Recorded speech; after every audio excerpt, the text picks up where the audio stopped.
Kia ora. I recently went on a Middle-earth watch with my fancy 4Ks that I was finally able to find in this country. They've been sold out for so long and it really sent me back through memory lane reminiscing about my first ever toy line I think I ever got into, the Toybiz Lord of the Rings toys. I really want to cover some of those on this channel over the next year, but before diving into all of that, this here is Gollum. The 2000s are a really special time period for me and toys because it feels like every movie that was releasing had this massive talking figure. We still get the occasional giant turtle or big sentinel or a Patrick Bateman toy, and this massive thing fits in really well with all of those. This is the Toybiz Lord of the Rings Return of the King Talking Gollum figure. I want to say he was maybe somewhere between $40 to $60 NZD at release. The regular toys I think were around $20 NZD here. I just adore the packaging art on all of these toys. It's such a very specific memory for me seeing all of these toys just everywhere here in NZ, and one of the best parts of this line is that in its age, they're actually still pretty common to find in the aftermarket here. I was pretty jealous to hear that the Simpsons World of Springfield toy line is a pretty common line to find in the aftermarket over in America.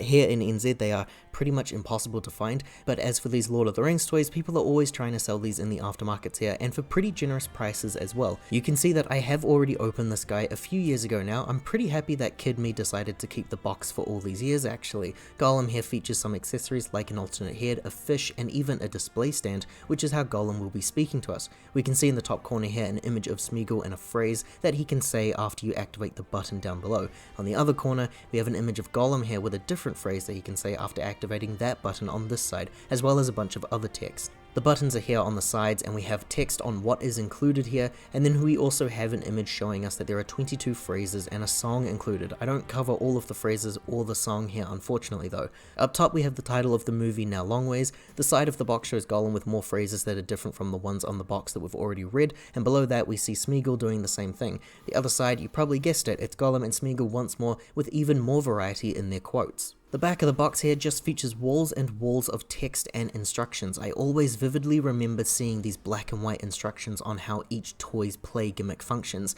Here we have this text of the movie with a detailed look at the plot of the film's elevator pitch style, while the top text details for us who Gollum is as a character and what this toy does. Down below, the instructions about swapping the heads, how to make him talk, even some storage capacity space. Then here we have the instructions on how to change out our batteries, proof of purchase barcode at the bottom, and that just about covers it. It's time to finally take a look at the Toybiz Talking Gollum. Opening him up for the first time in a few years at this point, I think this guy's been in my collection for close to 2 decades now. Here is everything out of the box. Gollum, this gangly creature in action figure form, and the accessories which we will take a look at after.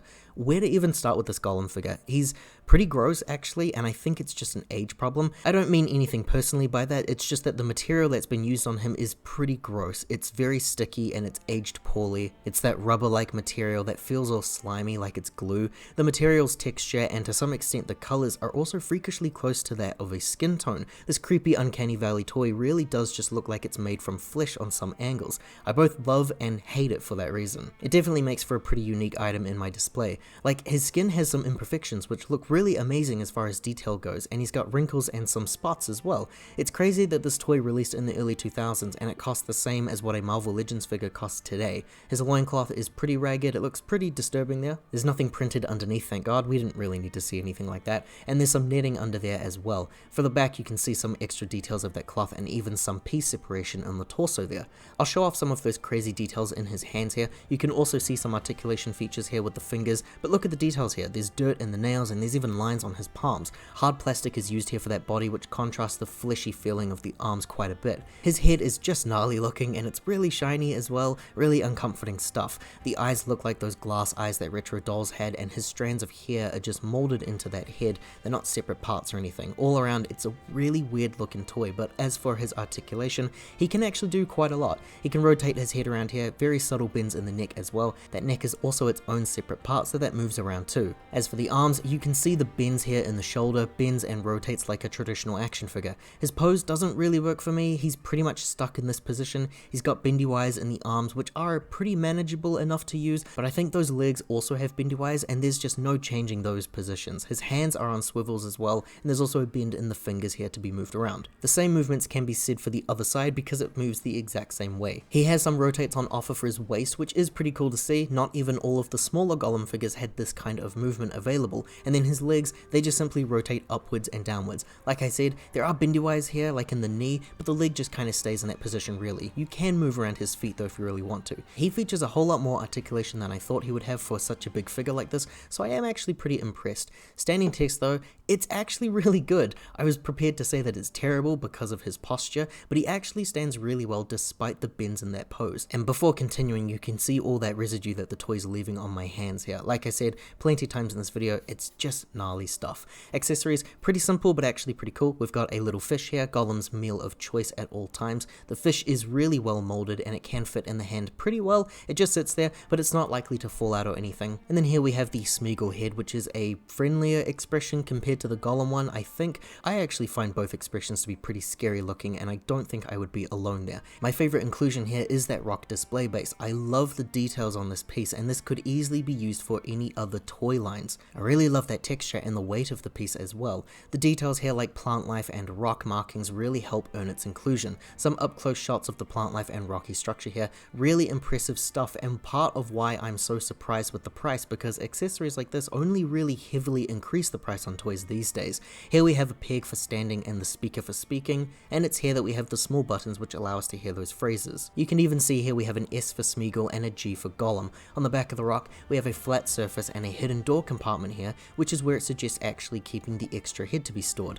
I did have the head in here for years when it was on display, and you can see here what looks like to be sweat or something from the toy. That's gross. Standing him on the base is simple enough. You just line up the hole in the foot to the peg and there you have it. I would have liked to have seen a wall or something behind him though, just to keep him really sturdy in place, because I just don't think that this works really well. Pressing the button and the phrases, they work like this.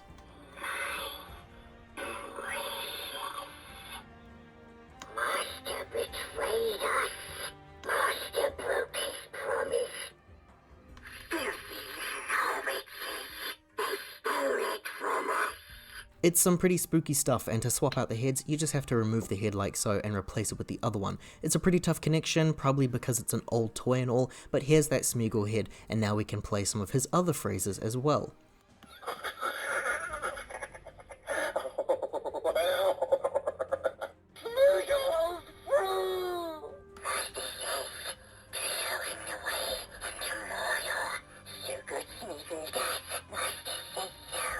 And that is it for Gollum. It's a really weird, awesome, creepy toy that I love having in my collection, a true nostalgia trip, and really recognizable on the shelf. He's both great and just gross, and a real example of how different things were back then with action figures compared to how action figure releases are today. I hope you enjoyed watching this little video. If you did, liking this video and subscribing does help to support me in making more videos like this one. Thanks very much for watching. I hope to see you in the next video.